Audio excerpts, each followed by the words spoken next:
ಇಲ್ಲಿ ಆರೋಗ್ಯ, ಆನಂದ, ನೆಮ್ಮದಿ, ಶಾಂತಿ, ಮಾನವ ಸಂಬಂಧ, ಮಾನವರಲ್ಲಿ ಏಕತೆ ಮತ್ತು ಸುರಕ್ಷಿತ ಜೀವನವನ್ನು ಸೃಷ್ಟಿ ಮಾಡಿ ದೇಹದ ಸಾವಿನ ನಂತರ ಉತ್ತಮ ಪುನರ್ಜನ್ಮ ಅಥವಾ ಸ್ವರ್ಗ ಅಥವಾ ಮೋಕ್ಷವನ್ನು ಪಡೆಯುವ ದಾರಿಯನ್ನು ತೋರಿಸುವ ಮುಖ್ಯ ಹೆದ್ದಾರಿಯೇ ಆತ್ಮಜ್ಞಾನ.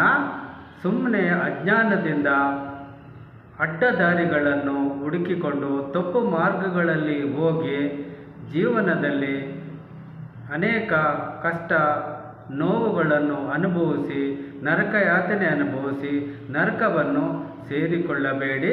ಇಲ್ಲಿಗೆ ಬನ್ನಿ, ನಿಜವಾದ ಆತ್ಮಜ್ಞಾನವನ್ನು ಪಡೆದುಕೊಂಡು ನಿಮ್ಮ ಗುರಿಯನ್ನು ನಿಶ್ಚಿತ ಸಮಯದಲ್ಲಿ ತಲುಪಿ.